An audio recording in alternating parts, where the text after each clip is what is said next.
Hello, everybody, and welcome to the White Hatter YouTube News Show. I'm Brandon. I'm Darren. Let's get into some news topics, shall we? In the news. First news topic Instagram. is today's show is going to be a lot Meta. around AI, artificial intelligence, not intentionally, just recently there were a lot of AI stories that may have some very important implications for normal users. Yeah. So the first one is Instagram rolls out face recognition for teenage verification.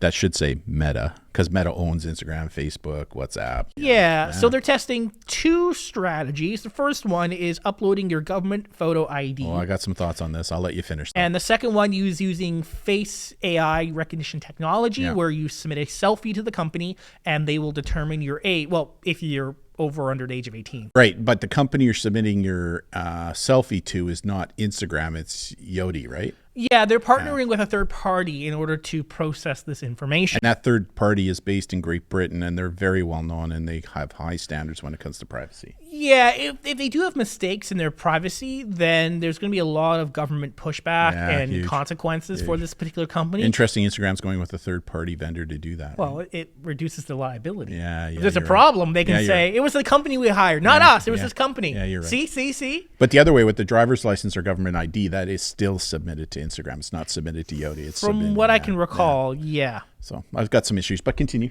So it's worded weird in how they're actually using this feature. So it's only when a teen changes their date of birth. So kids don't do that. When you sign up, the age you set is set. But if you change it, then it's... Kids don't change their names or date of birth. Come on, Brandon. So...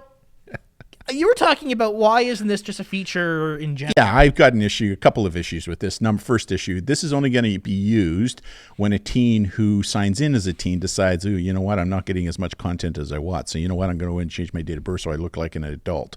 That is what's going to trigger this, right? So I think what you're going to see happen is the easiest way around this is you have your Instagram account and then you create a Finsta account where maybe you do lie about your date of birth on initial sign up, right? So that'll escape it.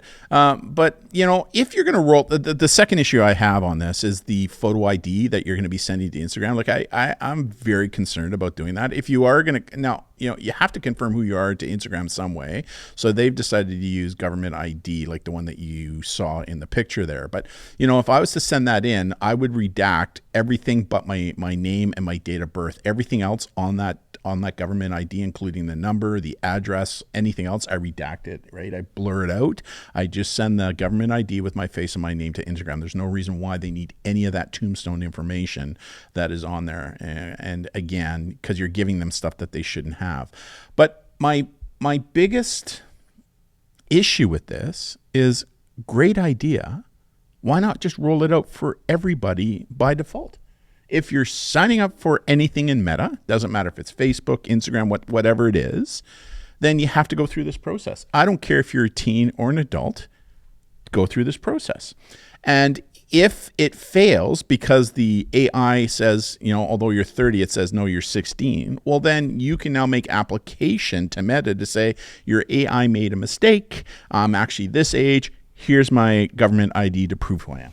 Yeah, in regards to the policy, any photo submitted via both methods are deleted immediately once verification is confirmed. Yeah, whatever. How many times have we heard that? Well, first off, if the UK-based company doesn't do that, then there's government regulation. Okay, that's for the AI. But what about the driver's license information that you're sending to Meta? I'm trying to is that the one that's actually going to Meta or? Yeah, it's going to Meta, right? Like it's that's where I have the issue with it. Now, I tip of my hat to Meta for looking at trying to fix the age verification issue, because that's always been an issue. It's kind of been the unicorn that everybody's trying to find, right?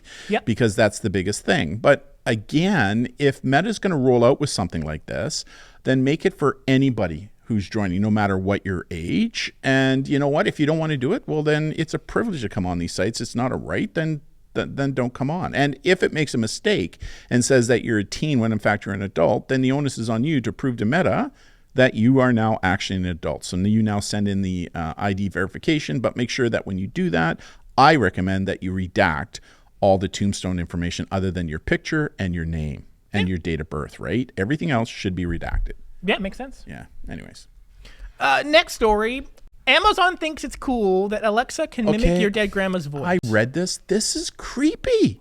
Amazon engineers at a conference last week unveiled a feature that the Amazon Alexa could do, where using less than a minute of a voice sample from somebody, they can mimic the person's voice at a high quality with less than a minute of sampling. So deep fake audio. Basically, and the example they showed in their sort of presentation was a video of a young child reading a bedtime story, and they basically asked their smart speaker to finish the story, but in their grandmother's voice. That's just creepy. You know, this kind of reminds me, a couple of years ago, we did an update on a company that can take a still picture of somebody who's passed, like a great-great-grandfather, right, and they can animate it so that it's actually moving and looking at you. And it's just, so if you were to combine that with this, like, you got creepiness.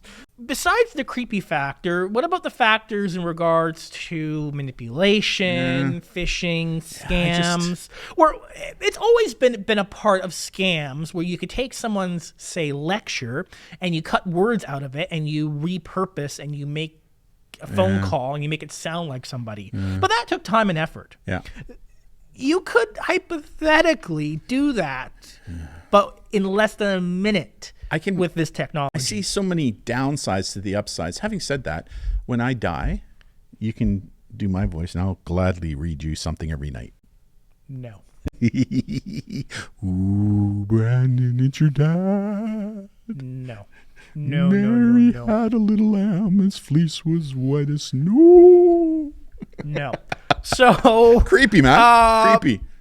That's a thumbs down. Amazon has not said if this is a feature that they will actually launch or when they will launch it. They just showed the technology is capable using their smart assistant. Creepy. I have not seen anything positive around this on the internet. I haven't seen anyone talking about this in a really positive way. I'm sure there would be some people who, you know, still want to stay connected with the death of a loved one, and this may be a way to do it. But I think the majority of people are just going to look at this and go, that's creepy.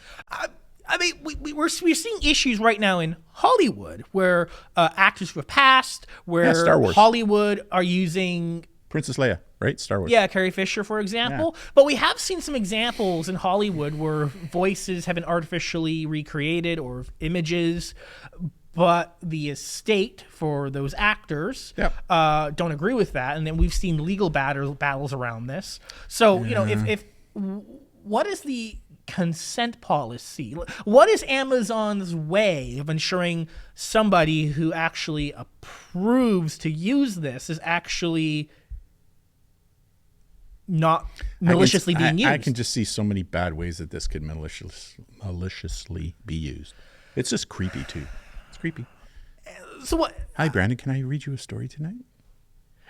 Yeah. So just anybody can potentially steal someone's voice. No. That's a thumb down now, for me. To be fair, the person does have to say to the speaker that they do consent. But sure, they use a fake voice to do that. That's what I was thinking. What if you record somebody and you take the words "I consent" and then you just edit that into like a audio editing? That reminds me of like what's the movie theater or the spy thing with Tom Cruise in it? Mission Impossible, you know, where they kind of, like you say, splice things together and for voice recognition they play it, right? Yeah. So with the amount of people who post videos on the internet, on their social media, I'm sure somebody has said somewhere in the social network, "I consent." Okay, hold on. For everybody, I consent. No. Consent. Oh, no. Oh, dear. The internet has that. Oh, dear. What's the next one? That's creepy.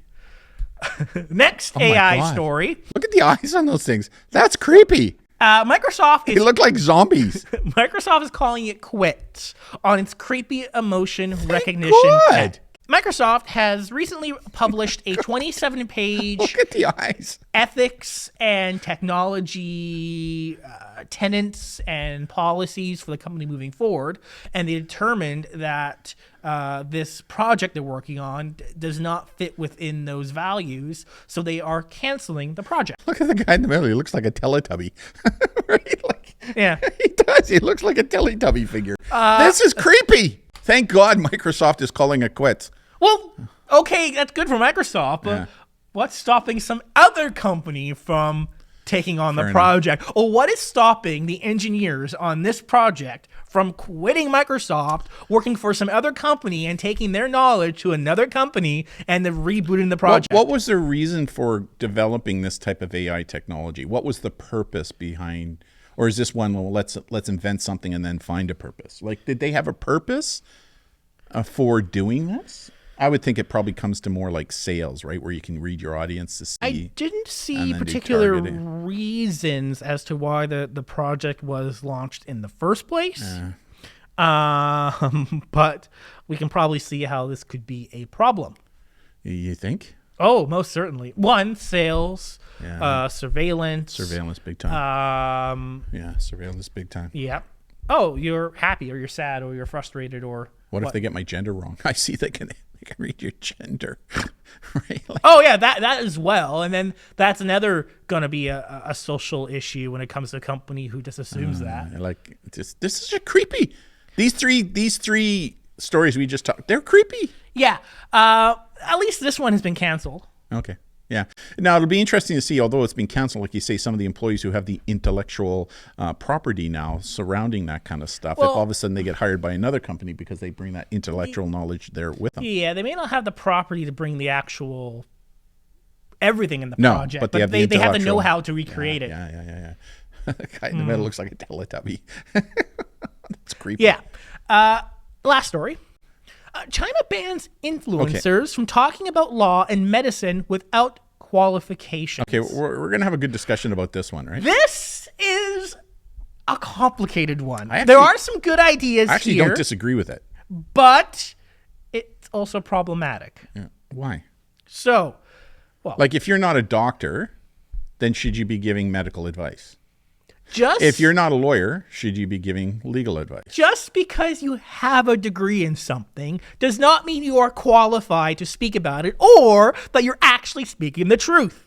No. Okay, speaking the truth, I got a point there. But, if I want to go for medical advice, am I going to go see somebody who's got an MD over somebody who doesn't have an MD? Yes. Go listen to everything Dr. Oz has to say. I wasn't done yet. But does that necessarily mean that the MD is giving you correct information? That's where fact checking comes into play, right? And that's why when it comes to medicine, we always say, especially when it comes to serious issues, always get a second opinion, right? Always get a second opinion. But if all the opinions only come from the state-approved doctors... Okay, China, right? Because it's China. But what if this is Canada? What if Canada was to put into place a similar type of restriction to say, hey, listen, unless you're an MD or a nurse or somebody who's qualified within the medical profession and they have a list of who those are, well, then you can't be giving out medical advice, right? You just can't be doing that. Problem with the China ban is that the state claimed that there is no set parameters for what or who is qualified. Basically, they can choose willy-nilly on who's qualified. That's China, though, right? But what about if it was here in Canada? Is a good example. Well, there's a reason why we have free speech and freedom of expression. Yeah, we do have free speech and freedom of expression. Free speech for U.S. expression here in Canada. However, it doesn't give you the right to say and do everything, because if you're saying things that are libelous or slanderous or not true, you can be sued for it. Yeah, right? But that's regardless if you have an MD or not. Right. But, there are certain criteria in place, especially on, say, TV and radio, where you're not allowed to give medical advice unless you're an MD. This is why you hear radio producers or television reporters saying, listen, we can't comment on the mental health of somebody because we are not a doctor. We're not a psychiatrist and we're not a psychologist. They always give that caveat, right? Yeah, but they can always critique and criticize. Correct. Which, according to this China ban, potentially you can't even do that. Okay, that's if you want to critique and criticize, that's okay. We do that all the time here at the White Hatter. We bring up research, we talk about it, we critique it, we look at it, but we don't give any kind of medical or psychological advice, right? So, anyways. For this, That's the one problem with the internet. With all its really cool issues that the internet has, it brings out those who love to wear the silver-plated helmets to protect them from the UFO rays that are changing their opinions. And, it's just, that's the one downside of it. And the problem with it is that it amplifies, right? It amplifies those messages that are dis and misinformation. But how is this different from, say, a friend in a friend group showing some experience with the medical system? I think the difference is that within a friends group, you got a couple of people that you're talking to, and it still allows you to go out and talk to others. On the internet, it's thousands, tens of thousands, hundreds of thousands. How is that different from somebody on a sidewalk doing a protest saying that a particular doctor is wrong about something and they're protesting that? How is that different? Oh, there's nothing wrong with saying or doing that as long as what you're saying or doing is not slanderous or libelous. Yeah, so that would apply here as well, in that you can talk about. Yeah, but the problem with this though is that if the person on the internet is from another country other than Canada, how do you hold them accountable? You can't. At least when it's done in person here in Canada, the person can be held accountable because they're on Canadian soil. Right? Therein lies one of the differences, right? When it comes to slander and libel. Yeah, but how's it different from somebody on the street corner protesting, talking about medical stuff that may or may not be true, right? And then a news team records that and then they publish it on the internet. Yeah, I'm trying to work that one out. See? There's a reason why we have expression and speech. Right, here in North America. And that's a good thing. Yes. As long as it's not slanderous or libelous in nature, right? Yeah. So I guess I'll change my position. How about a hybrid approach to this? How would that even work? I don't know. I don't see how you're the brain. You keep telling me you're the brain of this company. How would that work without infringing on expression and speech? Well, ensuring there's no manipulation and corruption. I may be wrong, but the CRTC here in Canada prohibits people from going on the radio or on TV to push medical stuff unless you are medically qualified. Yeah, the CRTC, which is our broadcasting regulatory body here in Canada, which will soon regulate the internet in Canada. That's another question. Yeah. One of my favorite privacy lawyers back in Halifax, Nova Scotia's got a whole stream going on that very issue. Yeah. So, yes, but TV and broadcasting, those are professional, for-profit commercial bodies. Well, some of these people, these influencers, are for I would classify them as professional for-profit. Yeah, CRTC doesn't have regulation over, say, a storefront. No. But if the storefront is trying to broadcast it via commercial on TV or radio, they do. Yeah, but on the internet, no. No, not on the internet. If they have a sign or they're on the sidewalk. I don't know. TV and broadcast and radio, those aren't public forums. Those are private bodies that are providing a commercial service. But so is Facebook, so is Instagram, so is Snapchat. They're private bodies providing a service. Yeah, but the internet itself. But that's the internet. That's the internet is just the delivery of it. But but the social networks are exempt from liability from the users. That's where you and I battle all the time. Like, I think that should change. Yeah, then everyone will just then there'll be a and not only the vendors, social media, but also the internet service providers. Like, I just wrote about this the other day. Like, we got a lot of focus right now on the social media vendors, Meta, Instagram, Facebook, Snapchat, Discord. Well, how about people who are the internet service providers who are providing the internet to the homes? Because when you read their terms of service, it's very clear in their terms of service. They say that they don't allow nudity, child porn, language, bullying, but yet it's happening. They are delivering it via their platforms in clear violations of their terms of service. In fact, I remember connecting with an internet service provider over an incident I was involved in where the user was clearly using their service to criminally target other people. Yep. And I brought it to the attention of the internet service provider, and they did nothing, even though it was in clear violation of their terms of service. I can see both sides of that because they would have to confirm what's happening. I gave it to them. Court of law, right? No, it's a service. They don't need a court of law. I provided them with the actual documents that this person was using, right? All the text messaging that is clearly in violation of their terms of service, clearly, and they did nothing about it. Why? Because they would lose a paid subscriber. True. Right? So the only way you're going to hold these companies accountable is to kick them where it counts, in their wallet. Yeah, but they can't necessarily always act on something just based on... No, they should be investigating it, but therefore, they're kind of gaslighting us to a degree. You got me going. This may be a whole video in of itself. These companies, they'll say, but look at the money that we're putting into education, right? Social media safety. Look at all the money we're putting. That's a gaslight. It is a diversion. Because truly, if they wanted to do something about this, they would actually have their own, their own internal courts. And we see this all the time in businesses. Tribunals is a really good example of that, where if something is brought to their attention where one of their users is doing something they shouldn't be doing, my opinion, that user should get a warning right away.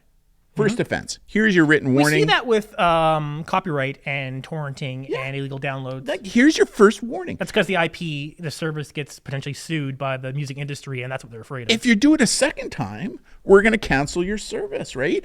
But see, companies won't do that because by doing that, they're now losing customers to their competition. So therefore, they should all be held accountable that way. Until they start feeling it in their bottom line, their pocketbook, they will not change their ways. They'll come out with these feel-good things, as I like to call them, like, picture ID, what we talked about earlier, which is important, don't get me wrong. But you know what? If all of a sudden they were being held accountable for some of the stuff that they're allowing to take place on their platforms, you don't think they would be doing everything in their powers to help rectify that? Damn right they would be. Yeah. Right? So I think, oh, you got me heated. We need to start. We've given these companies and internet service providers lots of time, lots of rope to fix these issues, right? And they're only paying it. They're doing it it's brutal, right? So enough's enough. Right? We need to change it. I think we need to get rid of safe harbor. I think we need to be able to hold these social media platforms accountable. Yeah, but they can't guarantee to capture everything. Not everything, but a lot of stuff. And if all of a sudden they're getting hit with multi-hundred-million-dollar lawsuits, you don't think that they're going to try and do everything they can to try and prevent it? Yeah. Don't get me wrong. They absolve liability by encrypting it all, but they can't see it. That's one of the things. That's their easy way around this, right? But if government didn't exploit that, if police didn't exploit that, then you're not going to hear an argument from me on that, right? Like a lot of bad case laws because of cops and government doing things they shouldn't be doing, right? Like I get that, right? Or you got your data stored, or a foreign government accessing your data, it's unencrypted. Yeah, you got that problem as well. Yeah. Just because it might be legal and illegal here in Canada does not mean another country can't have their own laws. No, but then therefore these social media companies can wallet. Like, Facebook and Instagram have a different way of doing business in Europe than they do here in North America, because they know that in Europe there's far stringent privacy rights associated with that, right? So again, they know that if they don't do that in Great Britain, they're going to get hit hard with fines and they're going to lose market share. So enough's enough. We've given these companies and these internet service providers who are making billions of dollars right now lots and lots of time and rope to help deal with this stuff, and they're not. They're doing a lot of feel-good stuff that is nothing more than window dressing, in my opinion, but enough is enough. Yeah. Thus endeth the sermon. Safe harbor is another controversial one to remove or not, because enough, right? You give one thing up, you get a problem elsewhere. It just drove me wild that when I provided the actual text document of what this person was doing and gave it to the internet service provider with their terms of service that I highlighted that said, can't do this, and this, and that we will cancel your service if you do this, and this, and I brought it to their attention and they did zip.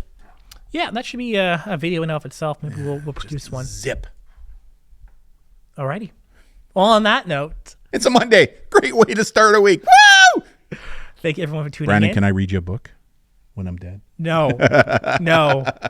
You'll be gone and gone. On that note, thank you all so much for tuning in, and we'll see you all next time. Bye, everybody. Bye-bye.